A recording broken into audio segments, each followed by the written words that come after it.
Kau lihat apa di jendela? Masa depan. Jadi ada kesan-kesan pas mengintip itu tuh.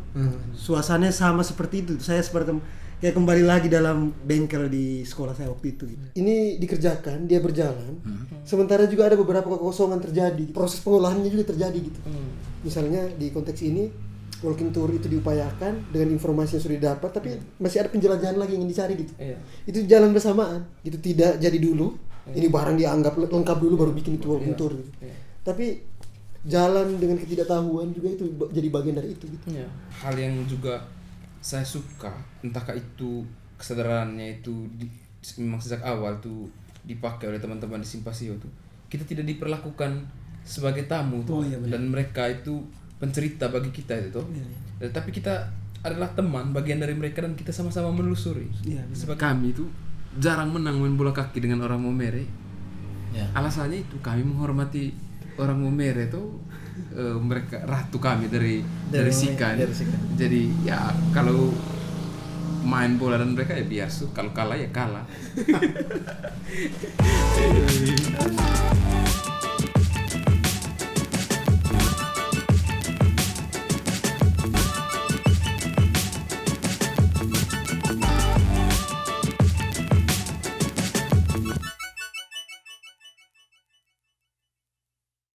Hai guys, kembali lagi guys. Enak. Iya, silakan Pak Marto. Kita sampai di hari keberapa nih? Kita masuk di hari ketiga. Hari ketiga residensi, hari keempat ada di Larantuka. Hari keempat itu kita keliling Flores ya. Kenapa bisa? Keliling mutar, kembali lagi ke Kupang, kembali lagi ke Flores. Keliling NTT. Oke. Belum bisa dibilang keliling itu. Hari ketiga residensi, hari keempat ada di Larantuka itu kita ada kegiatan apa sih? Bangun pagi. Bangun paginya tidak terlalu pagi. Jam berapa? Jam 8. Yang penting jangan bangun siang. Iya. Awas kawan bilang hidup tidak bisa dimulai. Residensi hari ketiga kita tidak terlalu padat seperti hari pertama, hari kedua ya. Kita bangun di jam 8 dan kita sarapan Di kedai Tanting. Kedai Tanting ini salah satu kedai mandiri dari yang dikelola secara mandiri dari anggota Simpasio Institute juga ya. Iya. Dan sederhana sekali ya dia punya warung gitu. Kedainya tuh kecil, intim, segala macam. Kita makan bahkan hampir sejaman di situ ya sambil ngobrol-ngobrol. Ada yang sempat minta tambah mie instan. Kita itu request itu. Itu tanggal 18 ya? Tapi hari Sabtu. request tapi banyak yang suka juga. Akhirnya makan bareng. Iya, di tengah-tengah kita lagi makan, kita ngobrol soal ini rencana perjalanan hari itu juga, tanggal 18 Maret itu, hari Sabtu. Marto bilang Sabtu ceria. Iya. Lalu sempat ngobrol sedikit soal persiapan malam penutupan residensi gitu. Tapi di situ juga kita belum tahu siapa sahabat rahasia kita. Enak. Oke. Rasanya teman-teman sudah, kayaknya yang lain sudah siapkan sudah siapkan hadiah. Kita saja yang kayaknya tidak punya beban bikin hadiah, dan pas pemberian hadiah merasa terbebani. Tidak kasih hadiah apa. Gitulah. Tapi kita tetap kasih hadiah sepanjang kegiatan itu dengan memperhatikan sahabat rahasia kita masing-masing kan. Dan di setiap menit lah, setiap detik itu diperhatikan. Tapi kadang-kadang harus ada fisiknya itu perhatian. Iya. Harus ada bentuknya. Kenang-kenangan begitu kan? Iya. Tapi kemarin saya sempat bilang, ya, kalian kan akan mau datang nanti. Siap. Kalian datang kita titip lah. Kau berjanji ya? Iyalah. Kan janji itu biasanya harus ditepati. Iya, harus kita tepati lah. Maksudnya waktu kemarin di sana kita mau beli apa juga, kita tidak tahu. Alasan itu. Iya. Gitulah. Seperti dendam janji harus dibayar tuntas. Mirip apa ya judul novel ya. Oke, hari ke-3 residensi, hari ke-4 adalah Rentuka itu. Kita masih Setelah kita dari kedai Tantin, kita beranjak ke Biara. Iya sekolah. sekolah ya. Sekolah itu Biara ada di Arnoldus. Biara Arnoldus Jansen, Jansen, Larantuka, ya. Larantuka. Di sana ada sekolah yang kadang singgung tadi itu. Saat ini sekolahnya sudah menjadi sekolah formal, namanya SMK Bina Karya ya. Iya, sebelumnya itu menjadi semacam tempat kursus sekolah juga, Ambak School. Ya, itu di zaman misionaris dari Belanda masuk ya, dari Eropa ya. Mereka mendirikan itu. Ambak School itu fokus pendidikan dan pengajaran itu di apa ya? 2 sih. Pertukangan dan Mesin. ya, mesin dan musik ya. Oh, musik. Ya, pertukangan dan musik ya. Ada cerita Itu menarik. sejak 85. Ya, Maksudnya terhitung dari Belanda masuk pertama itu sudah 85 ya? Atau? sekolah itu berdiri sejak tahun 85 dan itu mengingatkan saya juga, kan kita sempat melakukan penelusuran juga kemarin tuh, waktu sedikit menulis tentang sejarah keluarga kita itu. Teman-teman video G akhirnya mendapatkan informasi bahwa sekolah di bawah Biara SVD itu juga berdiri tahun 85 di sini, di Labuan Bajo. SMK Loyola. Di tahun yang sama ya? Tahun yang sama, ya. Rupanya ada gelombang pengembangan misi di bidang pendidikan oleh begitu misionaris ya. Kira-kira seperti itulah yang saya tangkap. Lalu Kaden dan Kadang. Sadam sibuk ambil gambar ya? Iya. Sibuk ambil gambar. Tapi kesannya di situ apa ya? Sebenarnya bisa kayak momen-momen sejarahnya itu, kayak peninggalan meriam apa itu. Itu Portugis. Ya. Disusul oleh Portugis setelah Belanda. Sebelumnya kayak. Sebelumnya. Sebelumnya. Dia duluan tuh. Portugis dulu. Masih sampai sekarang. Oh iya benar. Meriamnya masih ada 2 itu ya, di lapangan SMK Bina Karya ya. Depan ruangan kelas itu. Jadi penanda juga, mereka sebutkan ada benteng juga situ ya. Iya, benteng pertahanan. Iya. Yang dipakai zaman itu tuh. Juga yang menarik itu cerita tentang ini. Ambak School itu kemudian menghasilkan tukang-tukang Tukang misi. Disebut tukang misi. Iya, Komisi. profesional lah ya.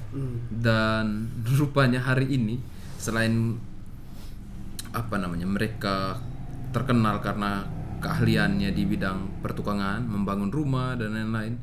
Nah, ketika pensiun itu ada cerita menarik dari teman-teman itu.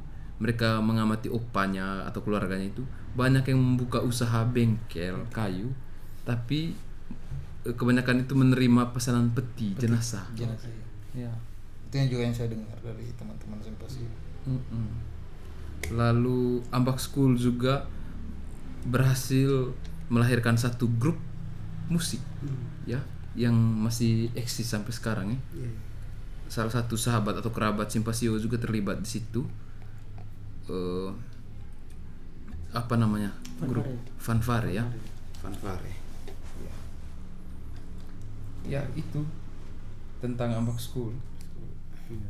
Sayang kita tidak bisa masuk di bengkel dan melihat peralatan. Tapi juga jadi menarik gitu ketika menurut saya walking tour ini di Larantuka menjadi terus berkembang gitu. Jadi bisa saja suatu waktu gitu, bisa saja ya. Tapi mungkin sudah dipikirkan juga oleh teman-teman Simpasio gitu. Bisa saja akan tur bengkel. Iya, tur bengkel. Barangkali bengkel-bengkel yang cukup tua di sana. Gitu. Melihat mengalami Larantuka dari bengkel gitu. Bengkel. Ya, bengkel gitu. Itu menarik juga sih. Tapi kayaknya mereka Eda sudah pernah ke sana juga ya. Masuk di dalam itu dalam sekolah yang mesin. Kayaknya sudah pernah itu. Ya, itulah. Sayangnya kita tidak bisa masuk ya karena Lagi libur ternyata. Lagi libur. Tutup. Iya. Kita Jadi kita intip intip saya dari jendela. Kau lihat apa di jendela? masa depan. Masa depan. Tapi saya lihat tuh alat-alatnya jadi ingat saya waktu saya kan dulu STM di STM ND. Iya. SMK 2 SNKN 2 ND. SMK 2 Negeri ND gitu. SMKN. SMKN. SMKN 2 ND. Di sana juga saya masuk di konstruksi bangunan. Oh. Tapi selesai. Yang saya mau ingin cerita sebenarnya ada kesan-kesan pas mengintip itu tuh. Suasananya sama seperti itu. Saya seperti kayak kembali lagi dalam gedung bengkel di sekolah saya waktu itu gitu.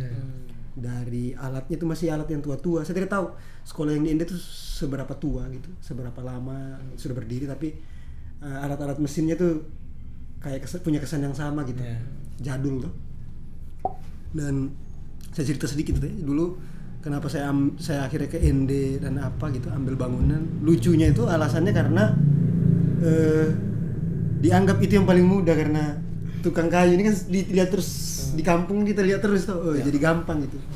Karena waktu itu saya mikirnya di sana akan masuk konstruksi bangunan itu akan mempelajari beton, gambar dan tukang. Justru ternyata dibagi. Waktu itu memang sudah baru dibagi itu jurusan kalau tidak salah, atau tidak terlalu lama sudah dibagi gitu. Saya tidak punya Semakin informasi. spesifik gitu. Spesifik. Jadi karena dianggap tukang kayu sering dilihat dan sering didengar, akhirnya masuk konstruksi bangunan. Arsitek. Padahal sebenarnya saya ingin masuk di gambar waktu itu. Arsiteknya. Ya, arsiteknya gitu. Atau justru komputer dulu. Tapi komputer kan masih berjarak dengan saya dulu waktu itu. Nah, kesan seperti itu melihat mengintip dari gudang bengkel. mesinnya itu gitu. Aduh. Kayak di masa-masa SMK saya di ND gitu. Yang singkat itu, yang cuma 6 bulan itu. Akhirnya pindah. Ya, di sini menjadi sekolah agama. Madrasah Aliyah. Menarik ya. Itu kesan saya ketika mengintip. Kalau kau tanya intip apa tuh? Karena saya tidak sempat intip karena saya ambil gambar. Selain kita juga mengintip masa depan. Sebelum ke depan tuh lihat dulu masa lalu tuh. Saya kira di proyekmu masa lalu yang mengunjungi kamu. Iya, masa lalu yang mengunjungi kita. Gitu tuh. Karena kita adanya di hari ini. Proyeksinya itu ke depan. Luar biasa. Ini oke. Oke. Dari situ kita ke mana? Ke sampingnya lagi. Samping Di seberang pagar. ya. Apa Gereja Katedral Kuskupan Larantuka, pusat keagamaan Katoliknya tuh. Oke. Ya. Ada juga menarik di situ ya karena karena mungkin Marto punya pengalaman visual atas pembangunan gereja itu. Dia ada unsur-unsur apa itu? Iya, kalau itu kan sudah bangunan gereja modern tuh, setelah kita tanyakan ke teman-teman kemarin itu ya ternyata memang itu dipugar kembali, renovasi karena sempat dulu sabar ini diksi yang kata yang mereka pakai itu justru bukan renovasi, dibongkar ya. Dibongkar, dibangun baru total, ya. Dibongkar total karena sempat terbakar dulu tuh gerejanya. Ada cerita tentang itu juga ya, karena memang mereka mau mendirikan gereja baru. Jadi gaya bangunannya itu gereja bangunan modern, tapi memadukan unsur-unsur apa itu Kak, dalam sejarah perkembangan bangunan gereja itu Kak, ada unsur romansenya. Itu bangunan ala Roma begitu tuh, gaya-gaya Roma, ada unsur zaman baroknya, ada gotiknya dipadukan. Ya diambil sedikit-sedikit sari-sarinya itu Kak, tapi gayanya dominan itu kan gaya bangunan gereja modern tuh. Tidak terlalu tinggi juga nampaknya dari luar dia, sebagaimana gaya-gaya bangunan dulu tuh, gereja dulu, tapi apa namanya, dia memadukan unsur-unsur itulah.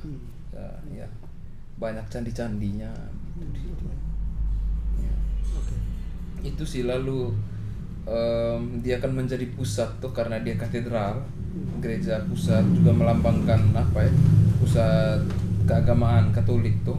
Itu kenapa dia cukup berbeda dari bangunan gereja lain yang hampir termasuk kapela-kapela yang kita temukan banyak sekali di Larantuka tuh.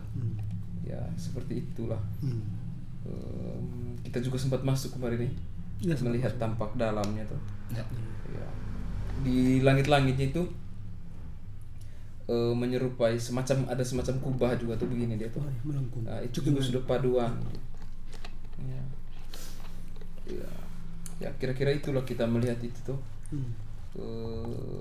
Itu lalu sempat Dia cerita juga soal loncengnya ya kayak. oh iya, saya tidak Iya. ingat baik gitu. Ada 3 atau 4 ya. Satu di gereja, 3-nya ada di luar ya. Kalau tidak salah. 3 ada di luar ya.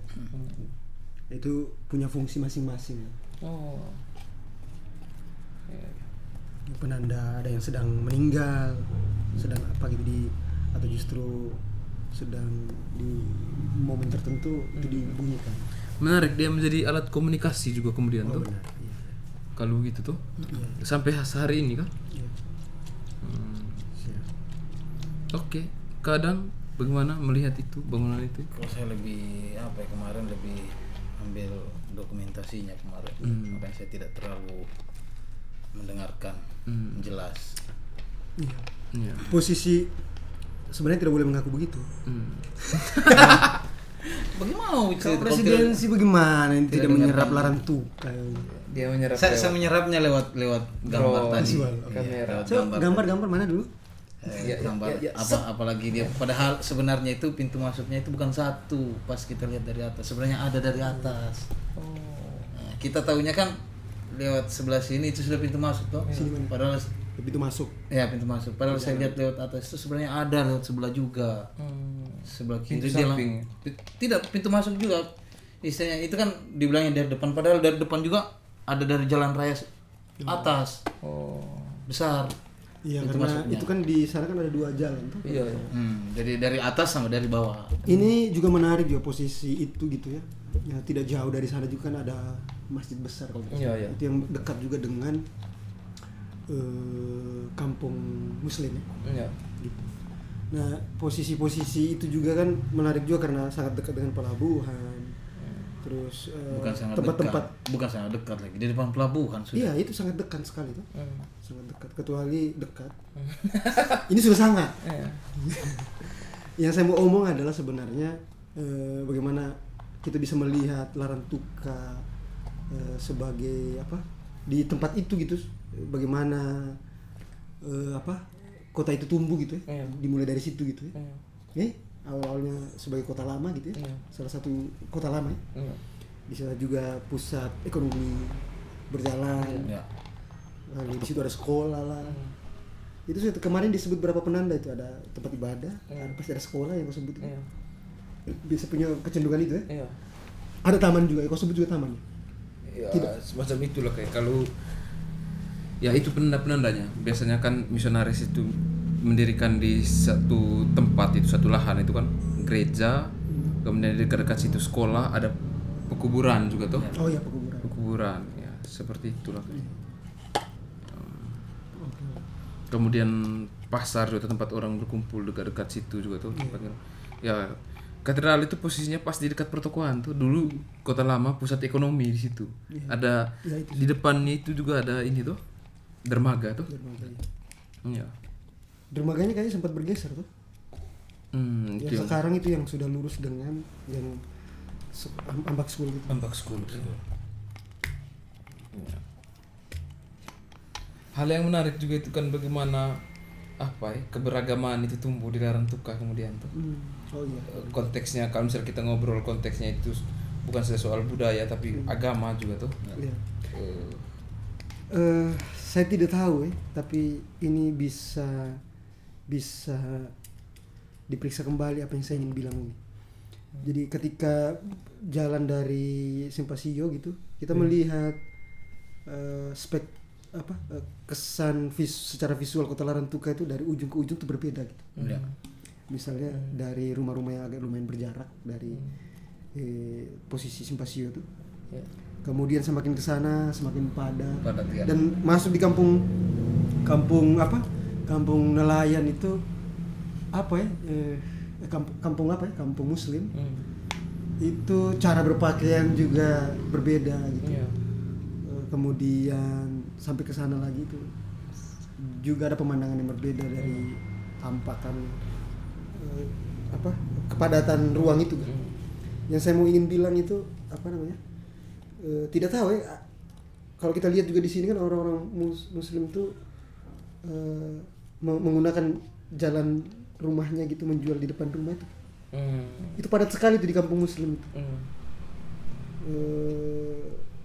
Nyaris juga ya kalau kita jalan di di pasar lama itu gitu, ada kesan-kesan seperti itu juga gitu, dipengaruhi oleh itu gitu. Jangan-jangan juga itu kesan saya, bisa saja salah gitu, bisa saya keliru atau tidak sama gitu. Itu sih kalau menurut saya. Oke.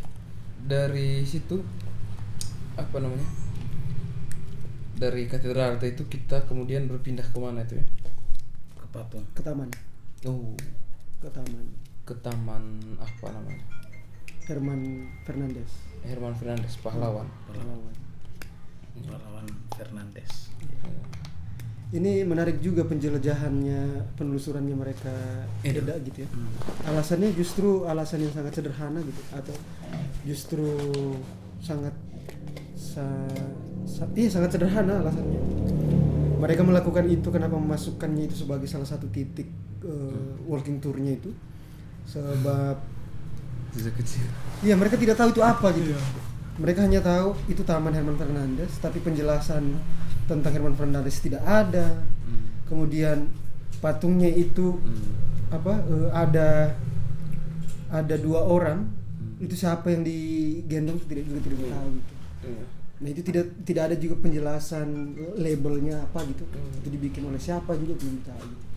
Nah, motivasi itu juga yang mendorong mereka akhirnya penelusuran pencarian informasi atas itu gitu. Dan mereka ceritakan kemarin gitu. Itu juga yang menarik. Nah, inisiatif begini yang juga rasanya menjadi dorongan kita juga ya, di Labuan Bajo, karena ketidaktersediaannya informasi, akhirnya praktik-praktik swadaya informasi itu terjadi. Gitu. Menarik. Sabar dulu, Saddam di mana ya? Kenapa dia hilang? Kayaknya dia dia ke belakang toilet ya. Cepat sekali ya. Kan dekat di belakang. Soal Herman Fernandes itu kan menjadi menarik toh.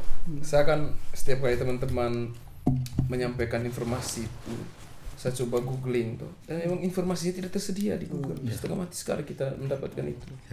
Jadi apa yang teman-teman di sana kerjakan itu, selain juga apa yang sudah misalnya teman-teman Kaden dan Kasadam bilang tadi itu, mereka sedang membantu menyalurkan itu ke publik tuh, minimal menaruh itu di Google itu sangat penting informasi. Bayangkan kalau misalnya mereka tidak kerjakan hari ini, akan semakin jauh jarak generasi selanjutnya itu kan dengan taman itu tuh dan patung itu. Dan berkat penelusuran itu juga mereka menjadi tahu bahwa siapa teman dari Herman Fernandes yang ada di patung itu. Iya. Lalu mereka juga kan kemudian berjumpa dengan ini tuh, berjumpa dengan apa yang sementara mereka kerjakan. Misalnya mereka kan banyak menelusuri tentang Larantuka, kerajaannya bagaimana, dan kenapa misalnya Herman Fernandes bisa ke Jawa, sekolah, apa privilege yang dia punya, kemudian semangat apa yang dia kobarkan begitu di sana. Untuk saya itu menarik sekali itu cerita itu. Saya juga sedikit merenung gitu waktu itu terjadi gitu, maksudnya melihat teman-teman mengupayakan itu di Larantuka gitu. Jadi upaya ini yang kau sebut tadi ini dikerjakan, dia berjalan. Sementara juga ada beberapa kekosongan terjadi gitu secara bersamaan. Jadi ini semacam yang kita sebut berburu. Tapi perburuan itu juga akhirnya kita tidak tahu apa yang kita akan dapat itu dari perburuan ini. Lalu proses peramuan juga terjadi, berburu dan meramu gitu ya.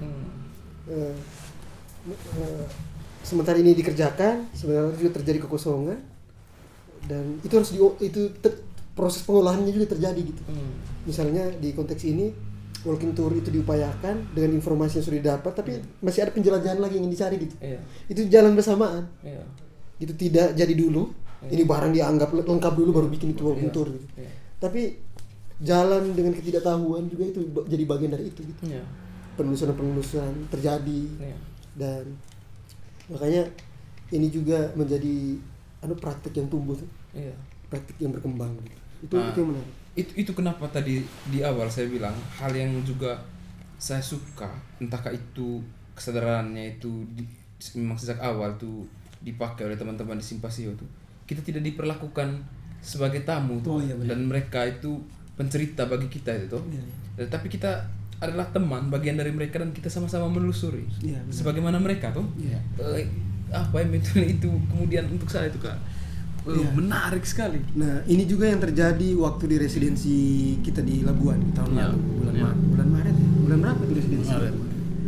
Nah, bagaimana juga tuh respon atas teman-teman yang ikut tur itu, tur kampung kemarin. Pertanyaan-pertanyaan itu juga sengaja mesti harus muncul gitu, sengaja dimunculkan untuk menjadi bahan pijakan selanjutnya gitu. Ketika ada pertanyaan yang tidak ditahu atas apa yang kita kunjungi, itu disimpan untuk menjadi kita bawa sebagai pertanyaan riset lanjutan gitu. Ditanyain kita tidak bisa jawab, ini mungkin kayaknya pertanyaan kita mesti bawa terus gitu untuk menelusuri lagi gitu. Itu yang rasanya menjadi menarik residensi Kampung Katong ini. Kita berangkat juga bersama ketidaktahuan, lalu mengupayakan paling tidak memunculkan pertanyaan.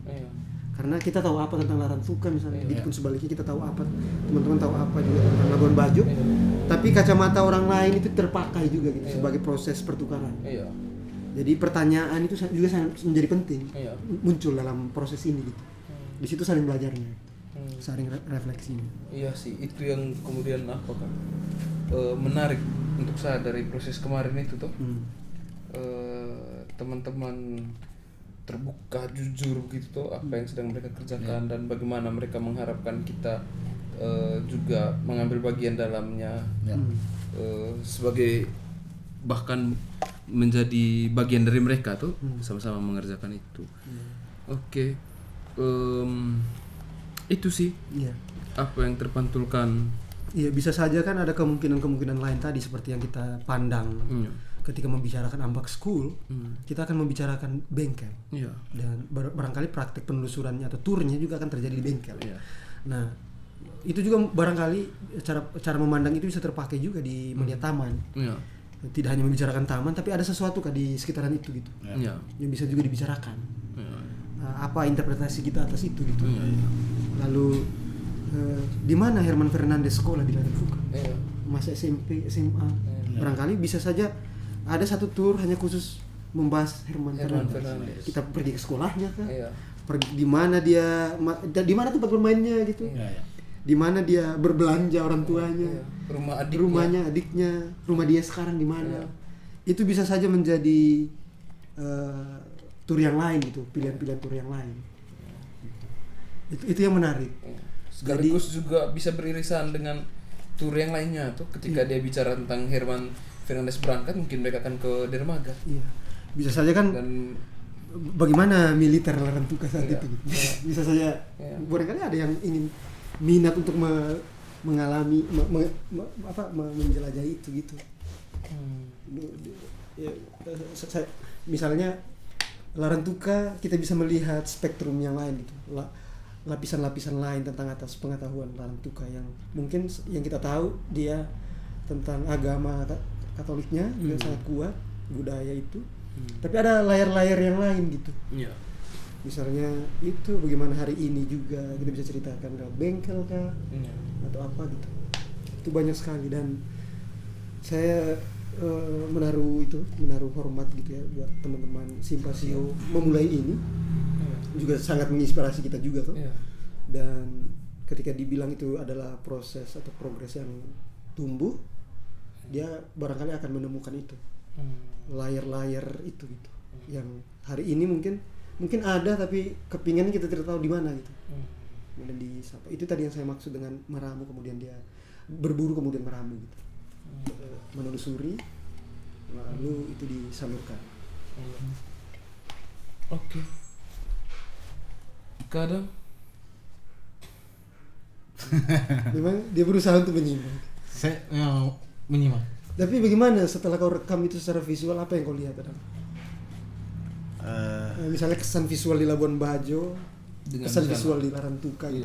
Ada kesamaan, ada perbedaan, atau ada yang mengejutkan atau apa gitu? Kalau untuk itunya sih apa ya, kesamaannya ada sih. Kayak pelabuhan apa sama. Hanya apa ya? Kayak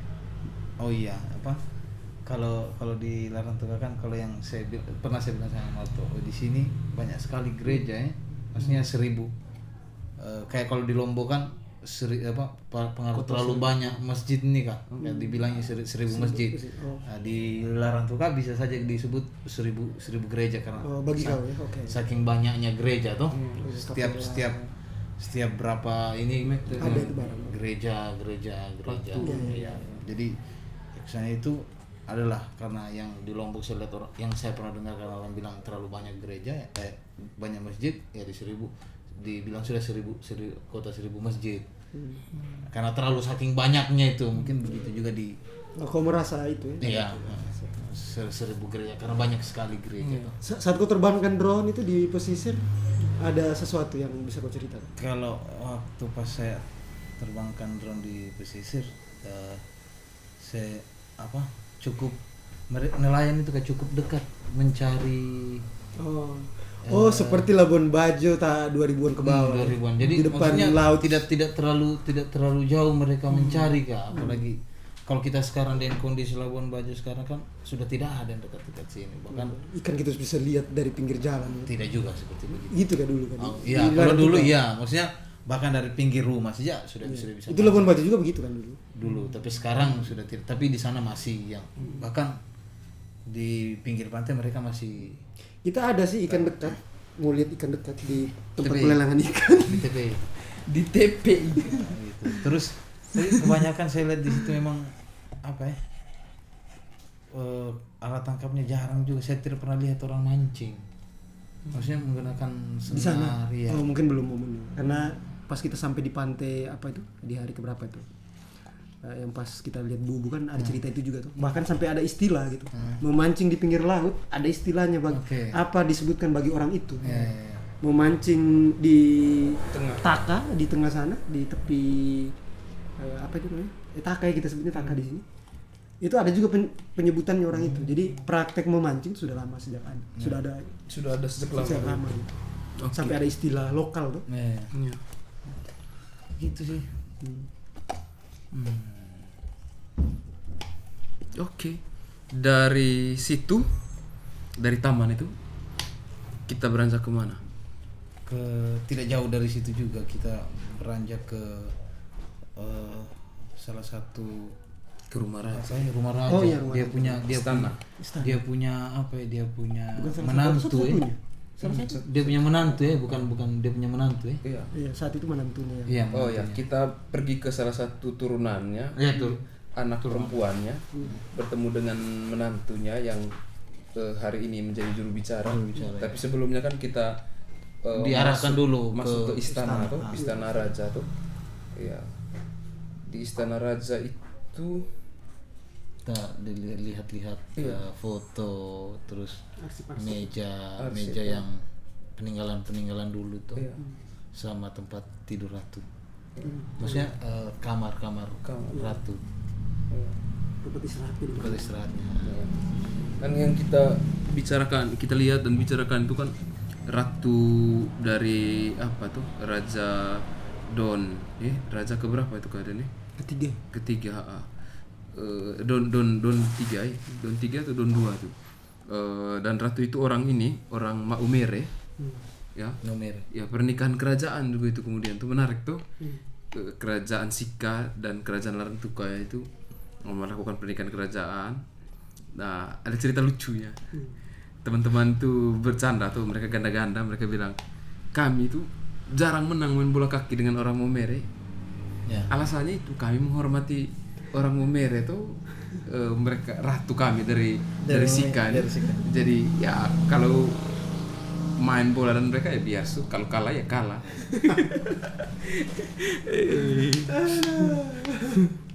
Gitu. Oke. Berarti kesadaran pengetahuan masa lalu juga tetap masih ada. Iya, itu yang saya maksud tuh, masuk dalam keseharian. Masuk dalam keseharian, bahkan jadi candaan begitu kah?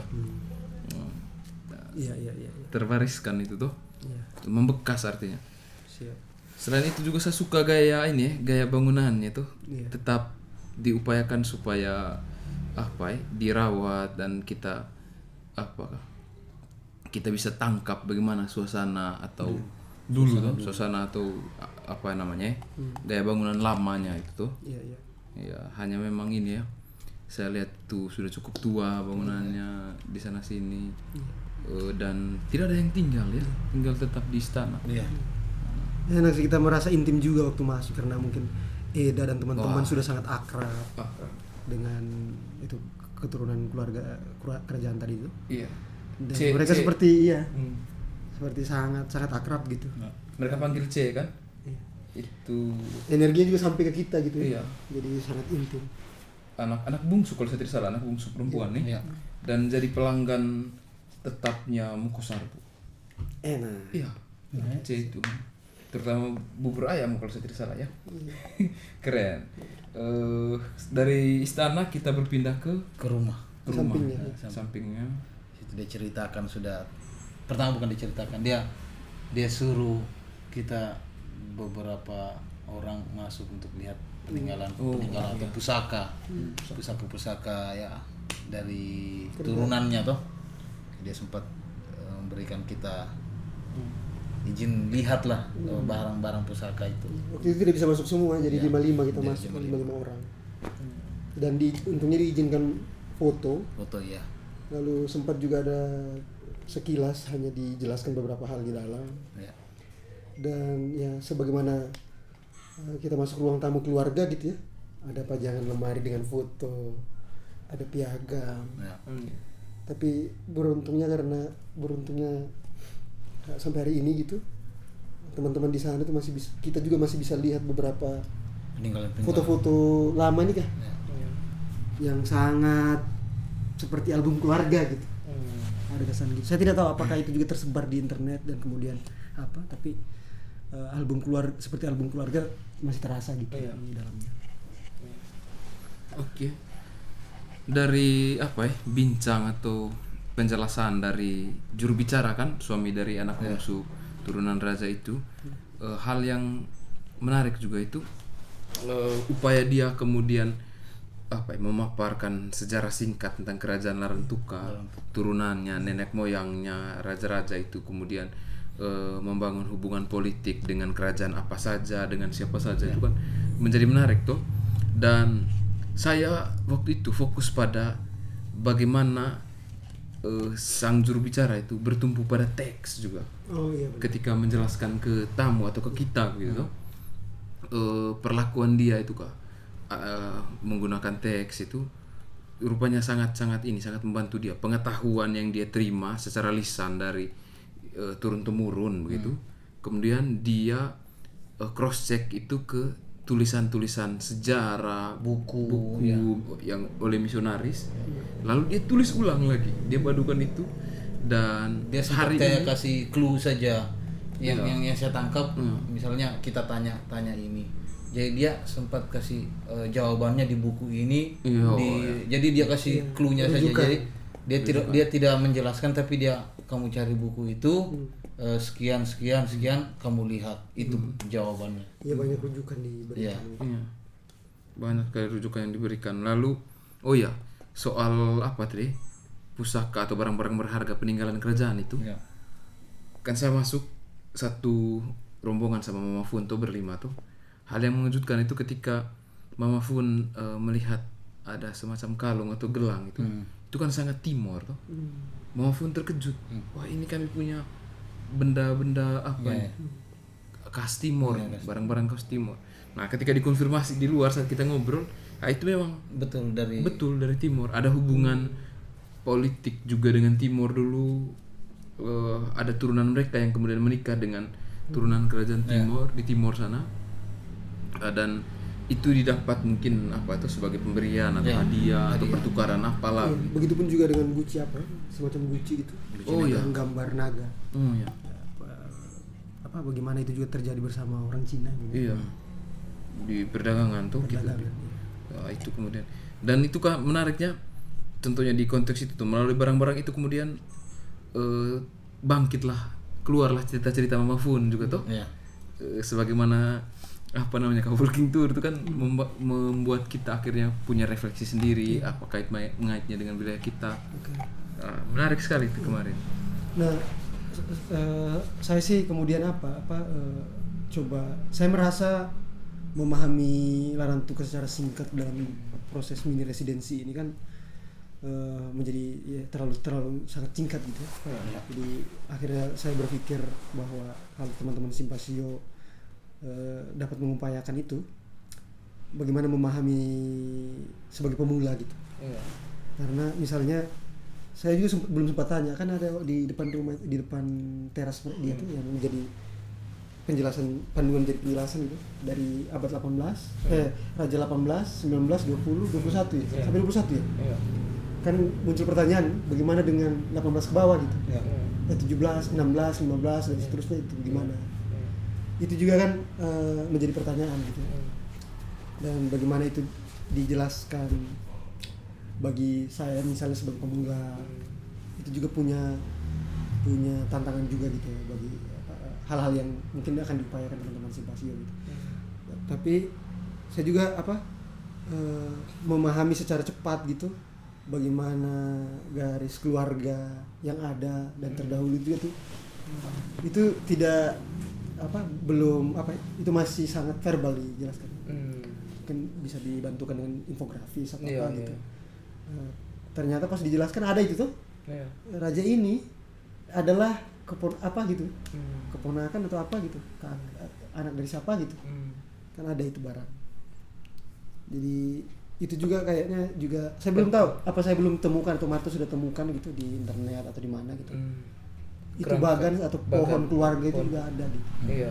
Saya pikir itu penting juga ya Kak, karena bagian dari kita kalau misalnya kita dapat arsipnya, pengetahuan tentang itu, kita alihwahanakan ke bentuk-bentuk yang hari ini mungkin membantu keberterimaannya tuh orang menyerap itu dengan baik.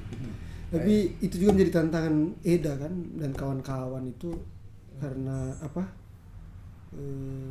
penelusuran itu masih terpencar tuh. Ingin cerita melihat sudut pandang dari suku mana, melihat kerajaan juga kan, apalah itu masih dalam penelusuran juga gitu. Di secara bersamaan juga arsip-arsip juga itu terbatas. Arsip-arsip terbatas lalu. Iya sih, tapi menarik sih. Kalau saya jujur ketika tiba di situ di rumah juru bicara itu dan mendengarkan penjelasan, saya butuh waktu untuk mengumpulkan energi lagi dan saya tidur. Saya tertidur. Saya kira merenung itu. Saya hampir susah bedakan antara dia renungkan atau tidur. Saya tidur. Yang bikin orang susah bedakan saya tidur atau merenungkan, saya bangun-bangun langsung bertanya. Betul. Oke. Saya tidur dan juga saya termasuk orang yang susah membedakan itu. Iya. Mungkin refleksi ini itu kan candaan kita lah, tapi refleksinya. Tapi memang tidur, saya juga tidur. Oh ya? Iya. Kadang juga tuh tidur di situ. Iya. Sampai saya dengan siapa? Dengan Yoris sama siapa? Albert. Siapa? AB. Sampai kita kode juga tidur. Sampai. Kita kode-kode istirahat. Saya sih lelahnya bukan fisik ya, tapi kalau boleh jujur tuh baik juga seperti yang Kak Den bilang itu Kak. Kita perlu klasifikasi teman-teman tuh ini mungkin teman-teman yang masih pemula kalau mau mengenali Larang Tuka, jadi karena berat terlalu banyak informasi juga. Iya, dia menjadi berat karena kita pemula tuh. Iya, maksud saya akhirnya ada manajemen terjadi juga di sana, bagaimana mengelola itu gitu. Misalnya memikirkan durasi setiap titik gitu. Dan durasi itu diisi dengan apa dan bagaimana gitu. Itu juga menjadi kemungkinan yang akan menjadi kemungkinan yang diisi ketika menyadari bahwa ada hal-hal misalnya pemula akan informasi seperti ini gitu. Saya pikir apa yang dibikin oleh juru bicara sebenarnya itu tanda ketika dia bilang kalau mau cari tahu lebih jauh tentang ini silakan baca di sini. Oh iya benar. Itu kan bisa kita pakai bersama juga tuh. Kita tahu betul, kita bisa ukur scoop mana yang pas di situs ini, di titik ini. batasan-batasan sampai di sini saja dulu. Kalau mau Telusuri, telusuri lebih jauh, oke mari kita melangkah ke paket berikutnya Iya. tuh yang lebih jauh begitu tentang itu. Dia sudah kasih. Itu sih catatan saya dari kunjungan ke situs itu, kerajaan itu ya, Istana Raja maksudnya. Iya. Sama. Oke, setelah itu bagaimana? Selepas dari sana kan kita langsung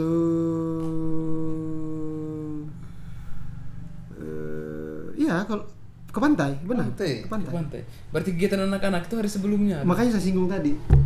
Dia terjadi hari sebelumnya. Hari kedua. Residensi. Hari ketiga berada di Lorong Cuka. Hari kedua residensi ya. Oke, kita kembali ke hari kedua residensi.